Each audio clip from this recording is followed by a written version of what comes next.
მოგესალმებით. დღეს შაბათია და 16 საათზე იმუნიტეტში საინტერესო სამედიცინო თემებით ხვდებით ერთმანეთს. ჩვენ გადაცემის წამყვანები კარდიოლოგი ნინო ნადირაძე და გიორგი ჩიჩუა ოფთალმოლოგი ვართ. ოქტომბერი მსოფლიოში ძუძუს კიბოს შესახებ ცნობიერების ამაღლების თვეა. ყოველ წელს ეროვნული სკრინინგ ცენტრი სხვადასხვა საინფორმაციო კამპანიით უერთდება აქციას, რომლის მთავარი მიზანი კიბოს ადრეული გამოვლენის გაზრდა და სკრინინგულ პროგრამებში მოსახლეობის მაქსიმალური ჩართვაა. ჩვენც ვუერთდებით საინფორმაციო კამპანიას და დღეს იმუნიტეტში ძუძუს კიბოს სკრინინგზე ვისაუბრებთ. გადაცემის მეორე ნაწილს კი სპორტული კვების დანამატებზე საუბარს დავუდგმოთ. გავიგებთ, როგორ ეხმარებიან ისინი ჩვენს ორგანიზმს, ვისთვის არის რეკომენდებული და როგორ გამოვიყენოთ ენერგიისა და წონის კონტროლისთვის. დღეს ჩვენი სასაუბრო თემებია. რას თავაზობს ეროვნული სკრინინგ ცენტრი მოქალაქეებს? რა პროცედურას გადის სკრინინგ ცენტრში მისული პაციენტი? რა შემთხვევაში ინიშნება დამატებით ეკოსკოპიური კვლევა? ძუძუს კიბოს პრევენციის საშუალებები. ვისთვის არის რეკომენდებული სპორტული დანამატები? სპორტული დანამატების გამოყენება წონის კლების დროს. და ამ თემებზე სასაუბროთ მოვიწვიეთ ქალბატონი ეთერ კიღურაძე, ეროვნული სკრინინგ ცენტრის დირექტორი. ცნობიერების ამაღლება ამ კუთხით უმნიშვნელოვანესია, რაც უფრო ადრე გამოვავლენთ დაავადებას, თქმა უნდა ეფექტურად მართვადია. ქალბატონი თამარ ჩარკვიანი, ეროვნული სკრინინგ ცენტრის რადიოლოგიური სამსახურის ხელმძღვანელი. მამოგრაფიული სკრინინგი არის სასარგებლო და არა მავნე. ქალბატონი თამარ მაბულია, ავერსის სპეცსაჭიროების კატეგორიის ხელმძღვანელი. ეს უნდა იყოს დაბლკალორიული, უნდა იწვევდეს დანაკლების შეგრძნებას. ქალბატონი ანა ზარანდია, ენდოკრინოლოგი, ნუტრიციოლოგი.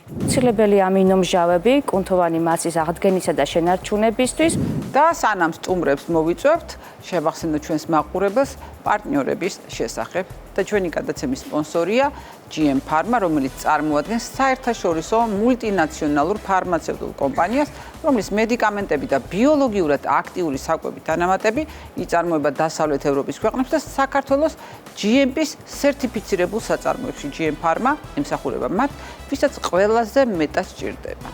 გადაცემის სპონსორია წყალი მთის საფეხბურთო კლუბ Paris Saint-Germain-ის პარტნიორია. მთის და Paris Saint-Germain 4 წელი ერთად. გადაცემის სპონსორია ჯავრიშვილის კლინიკა ოფთალმიჯი.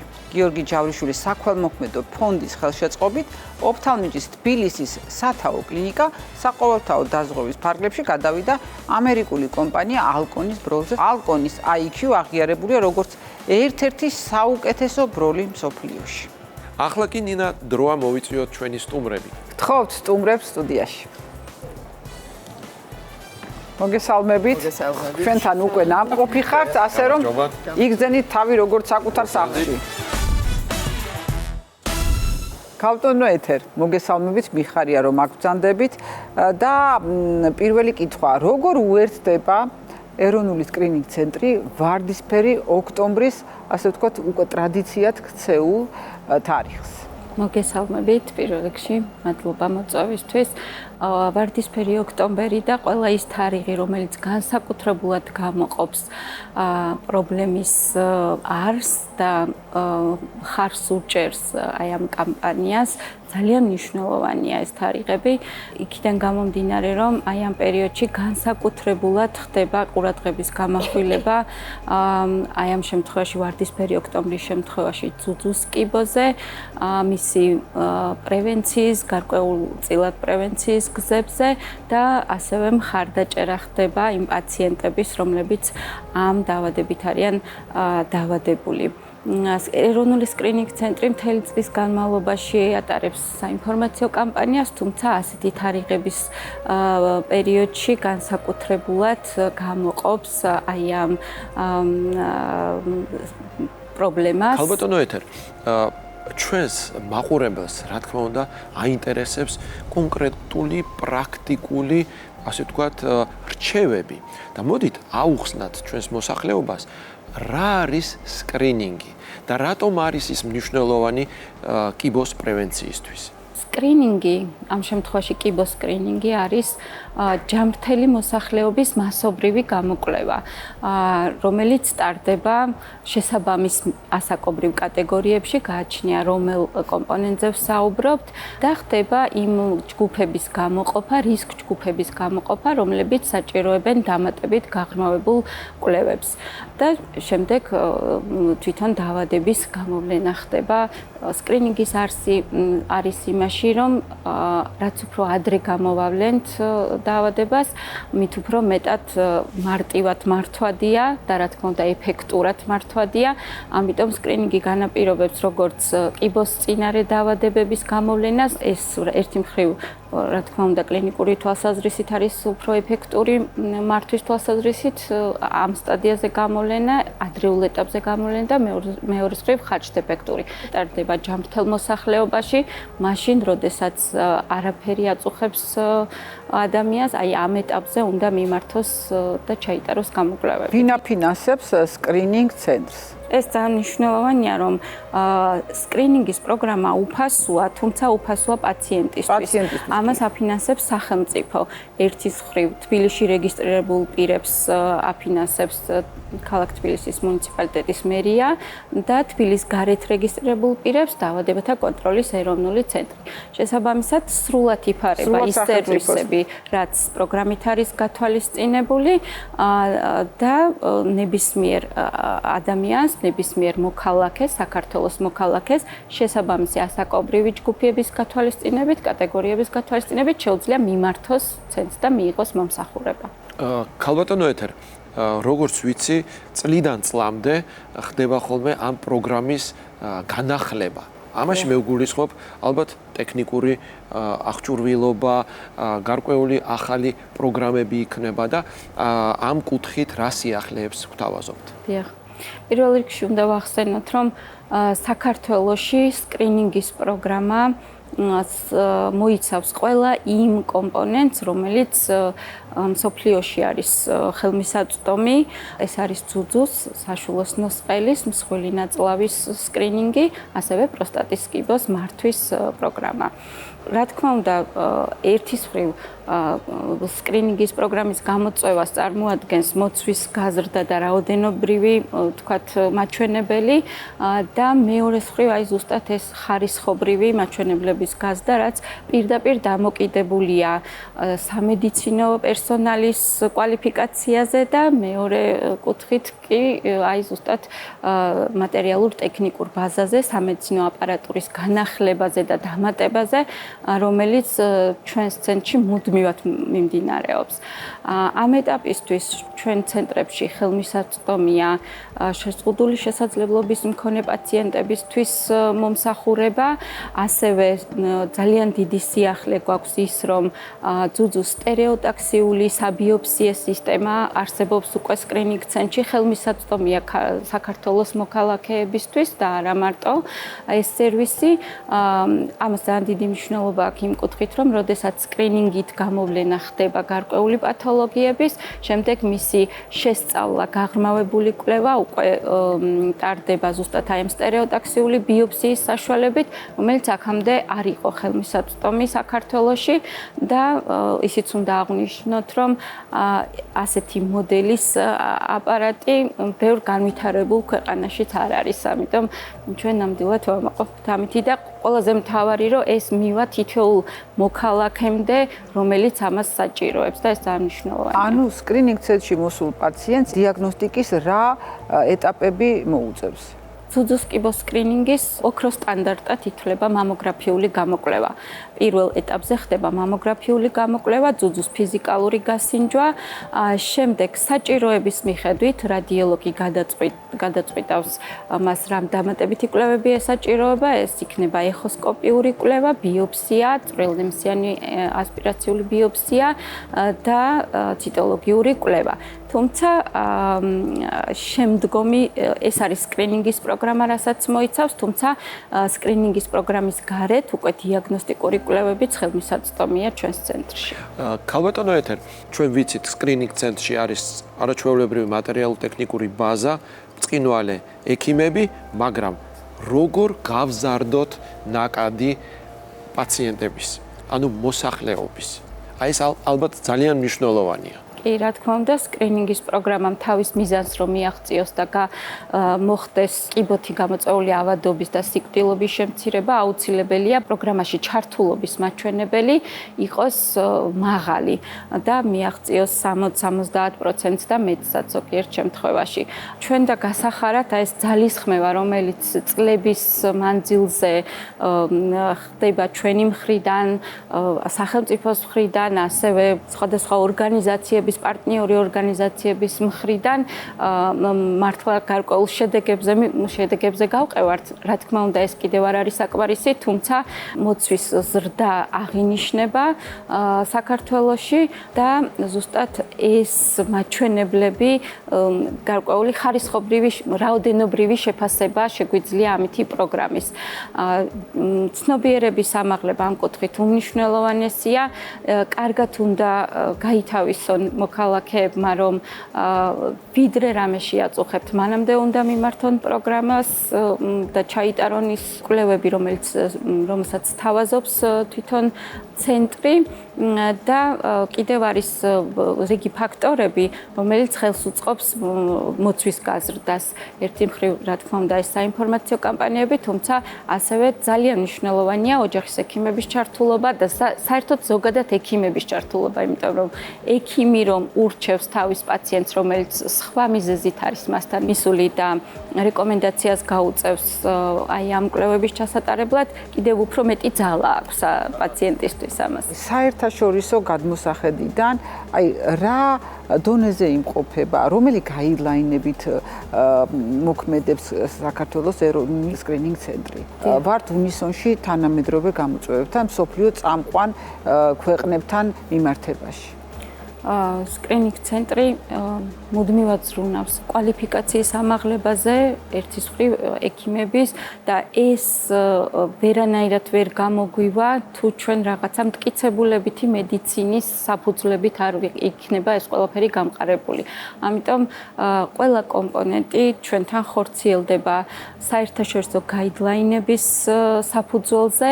ნაწილი ამ გაიდლაინებისა არის ადაპტირებული ნათარგმნი და ადაპტირებული ქართულ რეალობასთან და დამტკიცებული ჯანდაცვის სამინისტროს მიერ.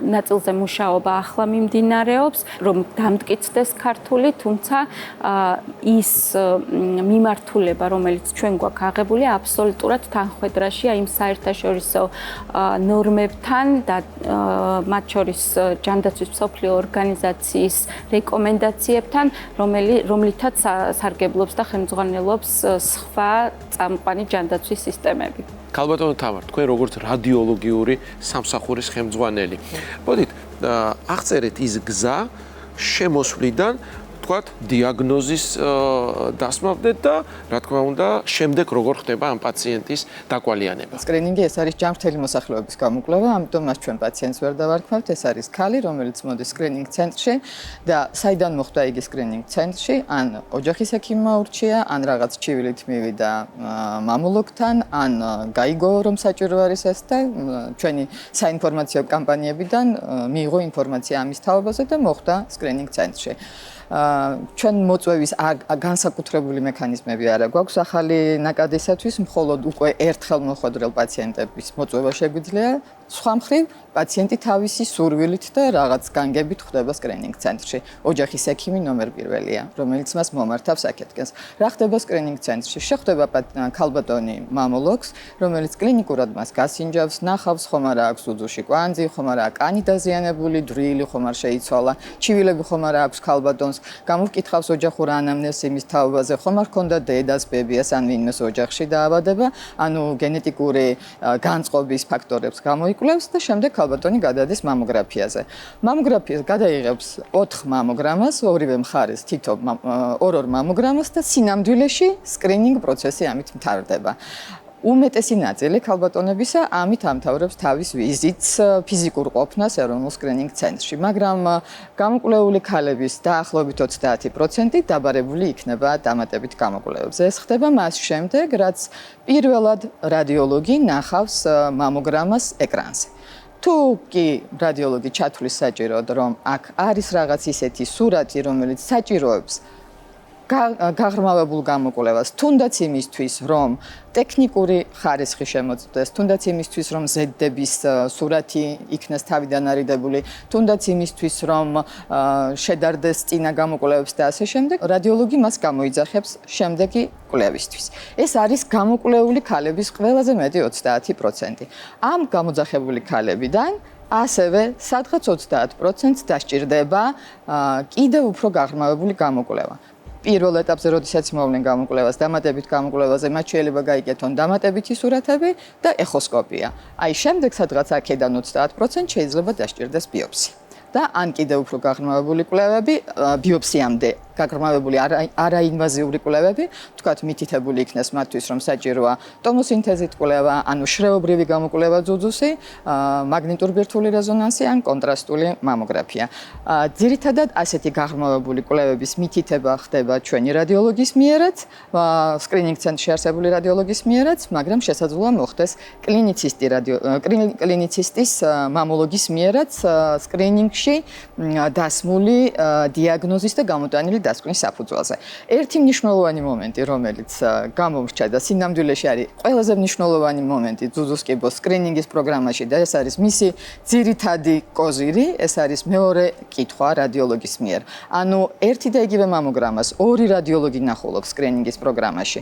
ნახა ერთმა რადიოლოგმა, დაიბარა დამატებით კვლევებზე, მეორე რადიოლოგმაც ნახა, შესაძლებელია მანაც დაიბაროს რაიმე დამატებით კვლევაზე, ან პირველ რადიოლოგს არ დაეთანხმოს, შედგეს ამის თაობაზე კომუნიკაცია, რომ არ არის ამ პაციენტის დაბარება საჭირო, ისინი იმსჯელებენ, მივლენ ან საერთო გადაწყვეტილებამდე, ან თუ ვერ მივლენ საერთო გადაწყვეტილებამდე, საქმეში ჩაერთვება მესამე რადიოლოგი. ანუ კონსენსუსის საფუძველზე ხდება იმ ეს არის ალბათობა არის მაქსიმალურად რა თქმა უნდა, მაგრამ ეს არის არა დიაგნოსტიკური შეცდომის ალბათობის გამორიცხვა, არამედ დამატებითი გამოკვლევის, ზედმეტი დამატებითი გამოკვლევის, ზედმეტი შფოთვის შექმნის გამორიცხვაც კი. ანუ cross-check ეგრეთ წოდებული. აბსოლუტურად.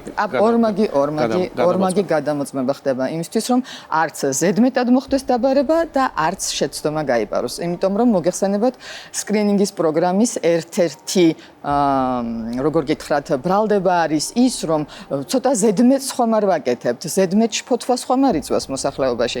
მის ბენეფიტსა და რისკს შორის ნომერ პირველი არის შფოთვის რისკი. აი ეს შფოთვის რისკიც რომ შევამციროთ, ამისათვის არის მეორე წაკითხვა. false negative რომ შევამციროთ, ამისთვისაც არის მეორადი წაკითხვა. ანუ ეს არის ერთ-ერთი ყველაზე მნიშვნელოვანი მომენტი სკრინინგის პროგრამაში და რატომ უნდა ჩაერთოს ქალი სკრინინგის პროგრამაში, თუნდაც იმისთვის, რომ ეს სარგებელი მიიღოს, რომ ერთი მამოგრამა, მისი ერთი კვლევა ნანახი იქნას ორი სპეციალისტის მიერ და თუ საჭირო გახდება მესამეც ჩაერთოს საქმეში. რა არაჩვეულებრივი მიდგომა, ნამდვილად საერთაშორისო მიდგომა ვერ დავიტრაბახებთ, ეს ჩვენი მოგონილი არ არის. ქალბატონო თამარა, ძალიან ბევრი მითი არსებობს იმის თაობაზე, თქვენ დაიწყეთ უკვე საუბარი და მოდით გავაგრძელოთ ამ მიმართულებით დისკუსია. ანუ პაციენტს აქვს შიში იმისა, რომ ზედმეტ დასხივებას მიიღებს ეს მამოგრაფიის ჩატარების დროს. ვთქვათ, ეშინია ბიოპსიის ჩატარება, იმიტომ რომ ეს მაინც ინვაზია. აი, როგორ უმსუბუქებთ ქალბატონებს, რომ მათ გადადგან ეს ნაბიჯი და დაძლიონ ეს შიში. ხო, ეს არ არის ადვილი საქმე. პირველ რიგში ვუმსუბუქებთ იმით, რომ ჩვენ დარწმუნებული ვართ, რომ ვაკეთებთ ყველაფერს საერთაშორისო გაიდლაინების მიხედვით. რაც შეეხება გაიდლაინებს, ბირაც სისტემა, ანუ ამერიკის რადიოლოგთა კოლეჯის მიერ შემუშავებული ძუძუს შეფასების და დარეპორტინგის სისტემა, ეს არის ძუძუს კიბოს სკრინინგის პროგრამის ბიბლია, ვმუშაობთ ამ ფარგლებში.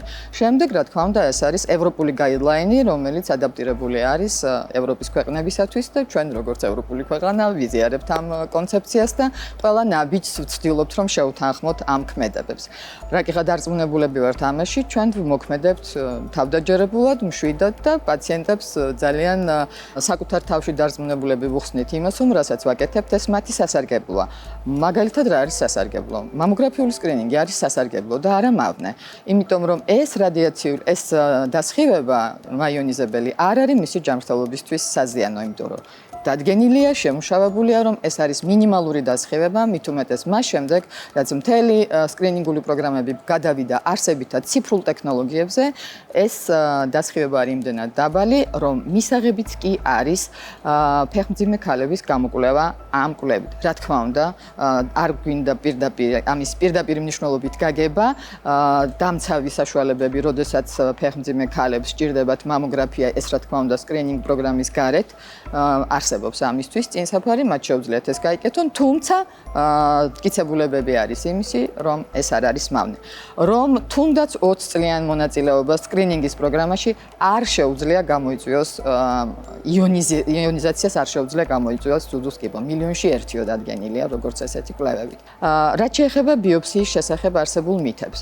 ბიოპსიის შესახებ არსებული მითები ერთი რამით შეგვიძლია მხოლოდ გავაქარწყლოთ, რომ თუ კი ბიოპსია აუცილებლად უნდა ჩატარდეს, იმ შემთხვევაში თუ კი ცალსახა გამიჯვნა, ავთვისებიანი და კეთილთვისებიანი დაზიანების არ შეგვიძლია. რა არის სკრინინგის მოვალეობა? რომ ადრეულად გამოავლინოს ავთვისებიანი დაზიანება.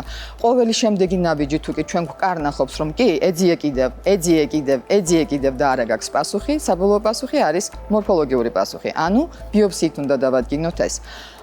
შესაძლებელი არის და შემთხვევათა უმეტესობაში ბიოპსიური მასალა იქნება კეთილთვისებიანი ცვლილების შესაბამისი. ამ შემთხვევაში ბიოპსიის შედეგად, ანუ ნემსიწვრთის შედეგად, თუნდაც ვაკუუმით ამოტუმბის შედეგად კეთილთვისებიანი ქსოვილის გადაგვარება ავთვისებიან ქსოვილში გაძლევთ პირობას არ მოხდება. ამის პირობას მარტო მე არ ვიძლევთ, ცხადია იძლევა კვლევები. შემდეგ, თუ კი არის ავთვისებიანი დაზიანება, ან მოსაზღვრე დაზიანება და ასეთი პასუხი მოვიდა ბიოპსიური მასალით. ამ შემთხვევაში, რა თქმა უნდა, უკვე დაგეგმილია, რომ უახლოეს მომავალში უნდა მოხდეს სამკურნალო ოპერაციული ჩარევა. ამგვარად, იმისის საფრთხე, რომ არარსებულისგან გამოიწვევს ავთვისებიან დაზიანებას, მაგრამ არსებულის შემთხვევაში მას გააღრმავებს, არ არსებობს, იმიტომ რომ ყველა მოქმედებისთვის შემუშავებული არის შემდეგი ნაბიჯები. არის კიდევ ესეთი შიში, რომ შესაძლებელია ბიოპსიის ტრასაზე მოხდეს განთესვი. არ არსებობს მაგისი შიში და თუნდაც არსებობდეს მაგისი ალბათობა, როგორც ვთქვით, ოპერაციული ჩარევა უკვე უახლოეს მომავალში იგეგმება. ამისათვის უბრალოდ საჭირო არის ორგანიზებულობა, რეფერალური სისტემები და პაციენტის მობილიზებულობა, რომ როდესაც ჩატარდება ბიოპსია, უკვე ყველაფერი იყოს მზად, რომ შემდგომ მოქმედებების სქემა იყოს შესაბამისი პასუხი. როგორი არის დღეს სტატისტიკა? მომართვიანობის როგორი ტენდენციაა ზოგადად კიდევ ერთხელ ცნობიერების ამაღლების და რა პერსპექტივა გვაქვს მომავალში? იზრდება მომართვიანობა, ეს ძალიან დიდი ძალისხმევა ესაჭიროება ამ თითოეული პროცენტის, მოცვის თითოეული პროცენტის გაზრდას.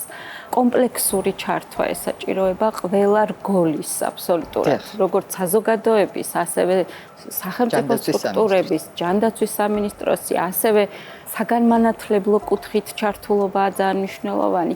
და აი ამ ყველა, ასე ვთქვათ, მიმართულების ერთობლივი მუშაობით ვაღწევთ იმ შედეგებს, რომელიც საბოლოოდ მოცვის გაზრდას ემსახურება, თუმცა, მაინც კიდევ უფრო მეტად უნდა გაიზარდოს ჩართულობა.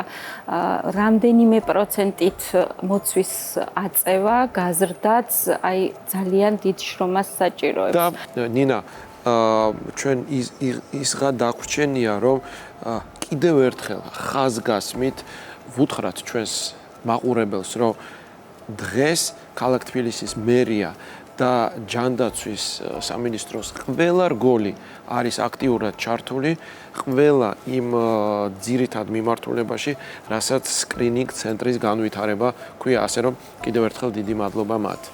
დიდი მადლობა მობრძანებისთვის. ჩვენ უკვე ტრადიციად გვექცა ოქტომბრის თვეში თქვენი სტუმრობა, წარმატებები ამ ძალიან კეთილშობილ საქმეში. ჩვენი გუნდი ყოველთვის მზად არის, რომ მიაწოდოს მაღალ კვალიფიციური მომსახურება ქალებს და პროგრამის მოსარგებლებს, ასე რომ უწოდებ ყველა ქალბატონს, ასევე მამაკაცებს შესაბამის პროგრამაში ჩართულობისაკენ. ახლა კი გადაცემაში რეკლამის დროა, დარჩით არ გადართოთ, მეორე ნაწილი ასევე ძალიან საინტერესო იქნება. იმუნიტეტი რეკლამის შემდეგ იმედის ეთერში დაბრუნდა და შეგახსენებთ ჩვენი პარტნიორების შესახებ. და და ჩვენი გადაცემის სპონსორია GM Pharma, რომელიც წარმოადგენს საერთაშორისო მულტინაციონალურ ფარმაცევტულ კომპანიას, რომლის მედიკამენტები და ბიოლოგიურად აქტიური საკვები დანამატები იწარმოება დასავლეთ ევროპის ქვეყნებში და საქართველოს GMP-ს სერტიფიცირებულ საწარმოებში. GM Pharma ემსახურება მათ, ვისაც ყველაზე მეტად სჭირდება. გადაცემის სპონსორია წყალი მთის საფეხბურთო კლუბ Paris Saint-Germain-ის პარტნიორია. მთის და Paris Saint-Germain 4 წელი ერთად. გადაცემის სპონსორია ჯავრიშვილის კლინიკა ოფთალმიჯი. გიორგი ჯავრიშვილის საქველმოქმედო ფონდის ხელშეწყობით ოფთალმიჯის თბილისის სათაო კლინიკა საყოველთაო დაზღვევის ფარგლებში გადავიდა ამერიკული კომპანია ალკონის ბროლზე. ალკონის IQ აღიარებულია როგორც ერთ-ერთი საუკეთესო ბროლი მსოფლიოში. სანამ სტუმრებს მოვიწვევთ, ვნახოთ ბლიცი ექიმთან და მოვისმინოთ ექიმის საინტერესო პასუხები საინტერესო შეკითხვებს. რომ არა ნეიროქირურგი ვინ იქნებოდით? საინტერესო კითხვა. ბავშვობაში ძალიან ვიყავი გატაცებული დეტექტიური ჟანრის ამბებით. ვიზა ჩემი იყო კრიმინალისტი და ოჯახში მქონდა ძალიან ბევრი კრიმინალისტური და დეტექტიური ჟანრის ლიტერატურა, რომელიც სულ გადაკითხული მქონდა და ძალიან მინდოდა გამომძებელი გამოსულიყავი. თუმცა შემდეგ ჩამივარდა ხელში, წიგნების კითხვა ძალიან მიყვარდა. ესეთი მწერალი და ჟურნალისტი იყო უნგრელი ფრიცეს კარინთი, რომელსაც ჩაუტარდა ოპერაცია თავზე, თავის ტვინზე და მან ეს ყველაფერი აღწერა წიგნში, რომელსაც ქვია მოგზაურობა ჩემი თავის ქალის გარშემო. ამის შემდეგ ძალიან დავინტერესდი მედიცინით და კერძოდ ნეიროქირურგიით. აი რომ არა ნეიროქირურგი, ალბათ გავხდებოდი გამომძიებელი ან რაღაც დეტექტივი. როგორ გახსენდებათ თქვენი პირველი ოპერაცია? პირველი ოპერაცია ალბათ ყველა ქირურგს ყოველ შემთხვევაში ახსოვს, იმიტომ რომ დიდ ემოციებთან არის დაკავშირებული, როდესაც შენ თვითონ ზიხარ აი ამ დიდი გემის კიჩოსთან, სადაც შენ უნდა მართო და შენზეა ბევრი რამე დამოკიდებული. უბრალოდ სხვა რამის გამო დამახსოვრდა, ასე იგი ასაკოვანი მამაკაცი, მოგონეს ხდებოდა ახლად 25-27 წლის წინ თუ არ ვცდები, რომელსაც შეჩაქცევა ჰქონდა თავის თვიში და მე და ჩემმა მეგობარმა, ასევე ახალგაზრდები ვიყავით ორივენი, გავუკეთეთ ერთად ოპერაცია. ეს პაციენტი კარგად გახდა, უბრალოდ არ ყავდა არავინ, პატარა შვილიშვილების გარდა და პრაქტიკულად ჩვენ კვებავდით, ჩვენ უვლიდით, მაშინ არ იყო მედიცინა როგორც ახლა ესეთი კვება ყოველ შემთხვევაში არ შედიოდა და გაწერის წინ რაღაც გადასახდელი ჰქონდა, იყო მაშინაც რაღაც პროგრამები, უბრალოდ რაღაც პროცენტულად უწევდა. ძალიან წყნარი კაცი იყო და ძალიან წყნარად აუხსენით, რომ ესე ცალკად რო იტყვიან, რაღაც გადასახდელი ჰქონდა. ბაბუმ შემოხვედა და არა უშვილო მაგის თავი არა მაქვს ვერ გადავიხდიო. დიდი ბოდიში უნდა წავიდეო. მეთქი წამბზანდით, გაწერილი ხართ. მივდივარ, მაგრამ მადლობასაც არ გეტყვითო, არ გეუბნებითო და ძალიან იმოქმედა, მეთქი რაღაცა დავაშავეთ. ბაბუმ შემოხვედა და იცით როგორ სიტყვები გითხრა. შვილებო, თქვენო პატარები ხართ ჯეროდა და იმახსოვრეთო. მადლობას ეუბნებიან, როდესაც ნაყინს ჯუქნი ადამიანს, კამფეტს, შოკოლადს, თქვენმე სიცოცხლე მაჩუქეთო და მაგისი საკმარისი მადლობა მე არ გამაჩნიაო. მერტი. ძალიან მახსოვს, ამიტომ ეს პირველი შემთხვევა. დაასრულეთ ფრაზა. ნეიროქირურგიული ოპერაციის დროს ყველაზე მნიშვნელოვანია კონტროლი, სიტუაციის კონტროლი. როცა უნდა იცოდე რა უნდა გააკეთო ყველაზე რთულ მომენტში. თანამედროვე მედიცინის ყველაზე დიდი მიღწევა არის? რთული კითხვა. სავარაუდოდ მაინც ინსტრუმენტული კვლევები, მე როგორც ნეიროქირურგს ალბათ რევოლუცია მოახდინა ტომოგრაფიის დანერგვა ნევროლოგია ნეიროქირურგიაში. რას ნიშნავს ექიმისთვის პაციენტის მადლიერება? ძალიან ბევრ რამეს ნიშნავს, იმიტომ რომ ძალიან სტრესული პროფესიაა, სადაც გიწევს იყო ფიზიკურად ფორმაში, მენტალურად, ფსიქოლოგიურად უნდა იყო ყველაფრისთვის მზად. პაციენტის მადლიერება ეს არის, ვთქვათ, შენთვის დამატებითი ენერგიის ბონუსი, რომ შენ გააგრძელო. თუნდაც ყველაზე წარუმატებელი შემთხვევის შედეგადაც კი თუ დრო გვაქვს, მოგიტყვებით ერთ მაგალითს, ყავდა პაციენტი, რომელიც საკმაოდ დასაკვანი ქალბატონი იყო დაახლოებით 90 წლამდე, რომელსაც დაიწყო მხედველობის პროგრესული დაქვეითება და პრაქტიკულად დაბრმავდა, ან ოდნავ აი სილუეტებს ამჩნევდა და იმნაირად იმოქმედა მასზე ფსიქოლოგიურად შეწყვიტა ჭამა და აპირებდა, აღარ მინდა სიცოცხლე, შვილმა ესე მითხრა და დავჯექით სიტუაციის შესაფასებლად.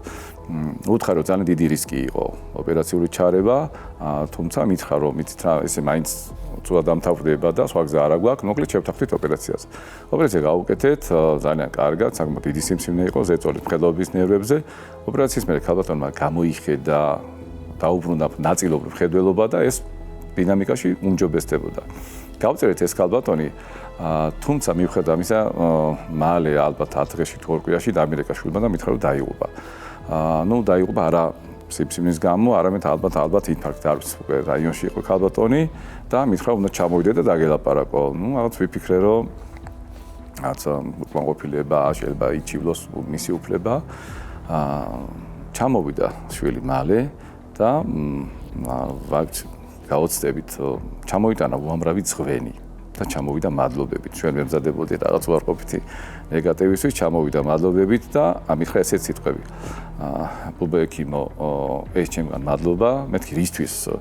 იმისთვის, რომ ერთი კვირა 10 დღე ქალბატონი ხედავდა, გამოიხედა, რამდენიმე თვის უნახავი შვილი დაინახა, მზე დაინახა, ცა დაინახა და ის პერიოდი იყო ბედნიერი. აი ამ სიტყვები, ამ ბედნიერების გულისთვის ადამიანმა ესე გამოხატა. ჩემთვის ძალიან უცნაური იყო, მაგრამ აი მადლიერების გამოხატვა ექიმისთვის დამიწერე ძალიან მნიშვნელოვანია მისი შემდგომი საქმიანობისთვის და მოტივაციისთვის კი. რა რჩევას მისცემდით იმუნიტეტის მაყურებელს? იმუნიტეტის მაყურებელს პირველ რიგში მივესალმებ ესეთ კარგ გადაცემა, თქვენ მადლობა რომ გაქვთ. რახან გვაქვს საშუალება, მივესალმებით და ვეტყვი, პრევენცია არის ძალიან ბევრი დაავადების სამკურნალოდ ძალიან კარგი და გამოსავლენად ძალიან კარგი მეთოდი. აუცილებლად ჯანსაღი ცხოვრების წესი და ამიჯერეთ ექიმი ნაკლებად დაგჭირდებათ. ბლისის შემდეგ კი დადგა დრო ვისაუბროთ სპორტულ დანამატებზე და მოვიწვიოთ სტუმრები. ქალბატონი თამარ მამულია, ავერსის სპეცსაჭიროების კატეგორიის ხელმძღვანელი და ქალბატონი ანა ზარანდია, ენდოკრინოლოგი, ნუტრიციოლოგი. სტუმრებს თხოვთ სტუდიაში. მოგესალმებით, კეთილი იყოს თქვენი მობრძანება. გამარჯობათ. მოგზანდით.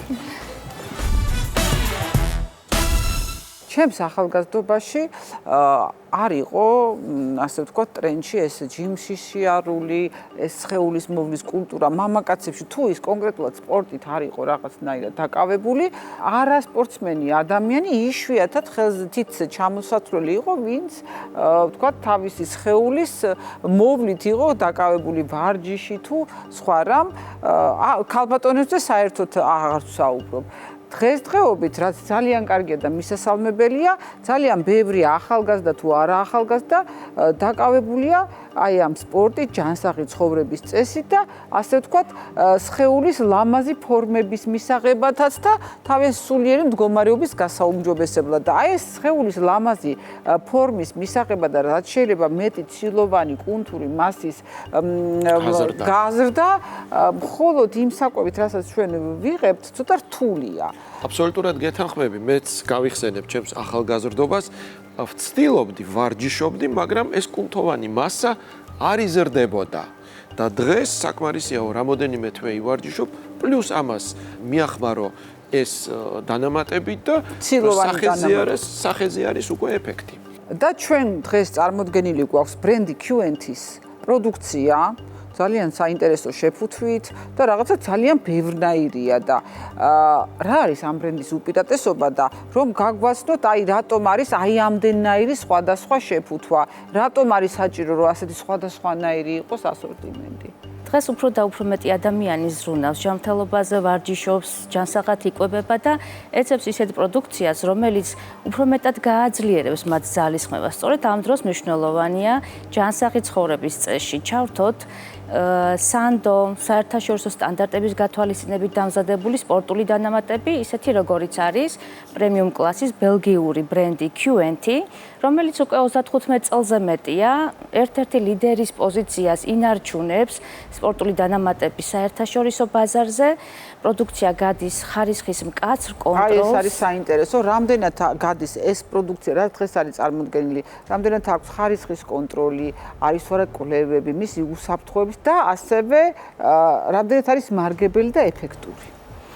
პროდუქცია და ბრენდი ფლობს GMP სერტიფიკატს, რაც ნიშნავს იმას, რომ პროდუქცია თავისუფალია ჰორმონებისგან, ანტიბიოტიკებისგან, ალკოჰოლისა და პესტიციდებისგან და არ შეიცავს რაიმე აკრძალულ ელემენტს, რაც კვების კოდექსით იკრძალება. სწორედ ამიტომ QNT სანდო არჩევანია არა მარტო პროფესიონალი სპორტსმენებისა და ფიტნესის მოყვარულთათვის, არამედ იმ ადამიანებისთვისაც, ვისაც სურს ჯანსაღად იკვებოს, ან თუნდაც დაბალანსებული კვება დაიცვას. ქალბატონო თამარ, თქვენ ახსენეთ ჯანსაღი ცხოვრების წესი, სწორი კვება და სწორედ ახლა მინდა ქალბატონ ანას, როგორც ენდოკრინოლოგს და ნუტრიციოლოგს ვკითხო, რამდენად უსაფრთხოა ეს ორგანიზმისთვის ეს დანამატები, თუნდაც იმ ადამიანებისთვის, ვინც არ ვარჯიშობს, ან გამოთქვა სურვილი და უნდა რომ დაიწყოს ვარჯიში. მოგესალმებით პირველ რიგში და ვიტყოდი, რომ არსებული პროდუქცია წარმოდგენილია ძალიან მრავალფეროვანი ასორტიმენტით.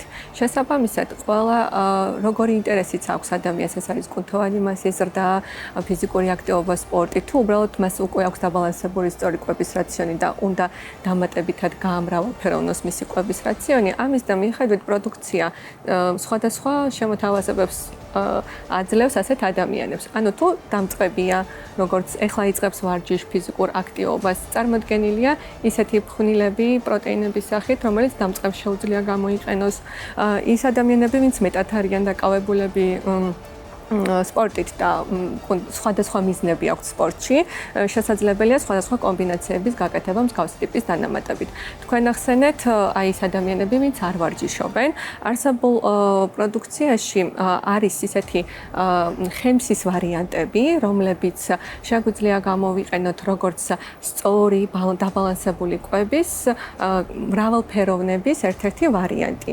როდესაც გვინდა წონის კლება, ან უბრალოდ ვიკვებებით სწორად და გვინდა ჯანსაღი ხემსის ვარიანტი ავარჩიოთ, ხო? ის უნდა აკმაყოფილებდეს ყველა იმ კრიტერიუმს, რომელსაც ხემსი უნდა აკმაყოფილებდეს. ხო, რა კრიტერიუმებია ეს? უნდა იყოს დაბალკალორიული, უნდა იწვევდეს დანაყრების შეგრძნებას და უნდა იყოს სასიამოვნოდ გემოს. საკვები დანამატი ქვია. ანუ სწორკვებასთან ერთად შეგვიძლია რაღაცა დავიმატოთ. სად დავიმატოთ? არის ადამიანთა ჯგუფი, რომელიც სწორად იკვებება, ჯანსაღად იკვებება, მაგრამ აქვს გარკვეული მიზნებიდან გამომდინარე, ვერ იღებს ცილას იმ რაოდენობით, რაც მის მოთხოვნილება სჭირდება.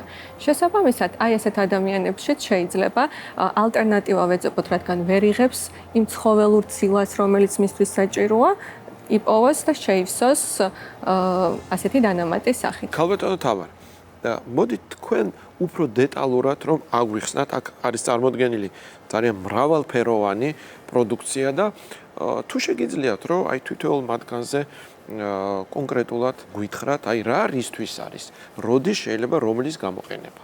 კი ბატონო, ავერსის აფთიაქოქსელში მაინტერესებს კიდევ აი რას ნიშნავს.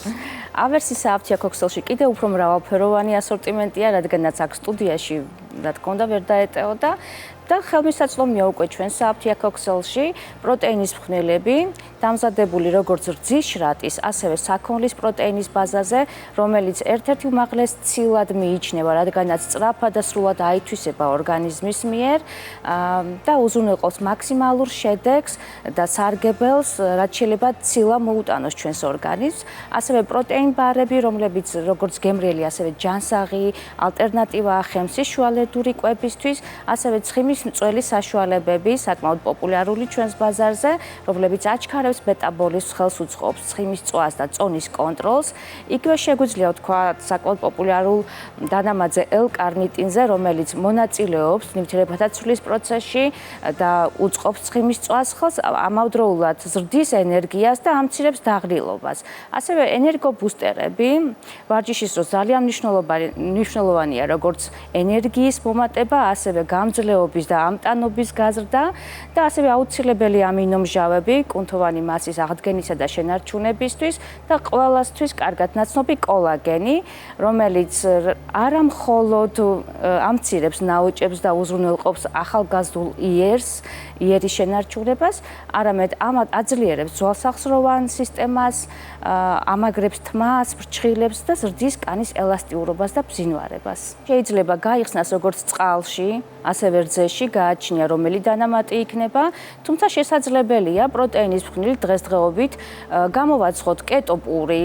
დავუმატოთ ჩვენს საკვებს რაციონს, გავამდიდროთ, გავამრავალფეროვნოთ, ასევე გამოვაცხოთ სასურველი გემრიელი ფენქეიქები, რომლებიც ჯანსაღია და მდიდარია პროტეინით და შეგვიძლია ჩავრთოთ ჩვენ ჯანსაღი და დაბალანსებულ კვების რაციონში, ასე რომ მისი გამოყენება საკმაოდ მრავალფეროვნად შეიძლება ჩვენს ყოველდღიურ ცხოვრებაში. ალბათ ამას ესჭირდება დარეგულირება, რაოდენობრივად, რამდენი უნდა მიიღოს, როგორ უნდა მიიღოს, დღის რომელ მონაკვეთში და ასე შემდეგ. ალბათ ექიმის კონტროლი არის აუცილებელი. თითოეული პროდუქტი, რომელიც წარმოდგენილია, ძალიან მრავალფეროვანია და რა თქმა უნდა, ყოველ თითოეულ მათგანს ჭირდება სხვადასხვა დოზირება, ჭირდება სხვადასხვა მიღების წესი აქვს, ხო? შესაბამისად, დოზირება, რომელიც თანდართულია და თუნდაც ეტიკეტებზე არის, პირველ რიგში არ უნდა იყოს გადაჭარბებული, თუნდაც უსაფრთხოებისთვის და იმისათვის, რომ თავიდან ავიცილოთ ეს გვერდითი მოვლენები, ხო? რაც შეეხება ხო აი კონკრეტული დანამატები, ახლა აქ რასაც ხედავ, არის იგივე შრატის პროტეინი, ვეი პროტეინს, რომელსაც ვეძახით, ზოგადად ეს არის აი ვინც ფიზიკურად აქტიური ვინც ვარჯიშობს, ხო, მათთვის საწყის ეტაპზე ვინც არის.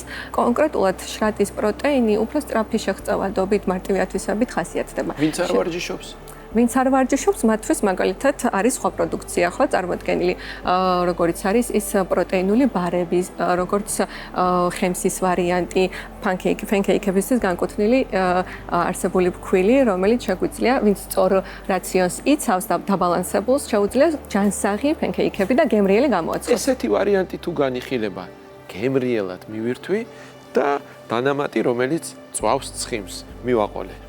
ზოგადად ყველა საკვები დანამატი, რომელიც მიმართულია, რა არის, გაჩნია რა არის მიზანი, ხო, მოდით აქედან დავიწყოთ. მიზანი არის წონის კლება, თუ მიზანი არის კუნთის ზრდა. თუ წონის კლებაა ჩვენი მიზანი, წონის კლებას მივყვებით, რა თქმა უნდა, ჯანსაღად, ეს უნდა იყოს სწორი კვების რაციონი და გამოვიყენოთ ამასთან ერთად ის დანამატი, ანუ ჯანსაღ ცხოვრების წესთან ერთად ის დანამატი, რომელიც დაგვეხმარება უკეთესი შედეგის დადებაში, თორე ისე რომ არ იყოს სწორი კვების რაციონი და მხოლოდ დანამატის იმედზე ვიყოთ, არ იქნება სწორი.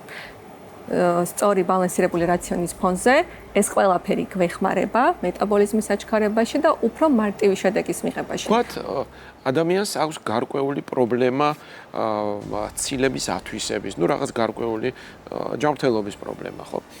ამ შემთხვევაში თუ შეიძლება ჩვეულებრივ საკვებს დაუმატოთ, ვთქვათ, ეს დანამატი. პირველ რიგში პრობლემა ძალიან ბევრი არსებობს და უნდა ვიცოდეთ რა სპეციფიურ პრობლემასთან გვაქვს საქმე, ხო?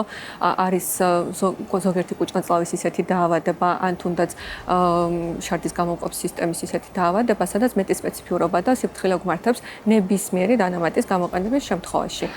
თუ რაღაც კონკრეტული ისეთი სპეციფიური პრობლემა არ არის და უბრალოდ ცილის შევსება უნდა, იმიტომ რომ ვერ იღებს ცილას საკვებიდან, მაგ შემთხვევაში ვთქვათ, ადამიანი იწყებს ამ საკვები დანამატების გამოყენებას. რითი დავიწყოთ? რა მიზნით იწყებს, ხო? თუ ის იწყებს ფიზიკური აქტივობისთვის, რომ ცოტა მეტად უნდა გააქტიურდეს, მაშინ აქ წარმოდგენილი პროტეინული ფხვნილები უფრო მარტივი მისაღები იქნება.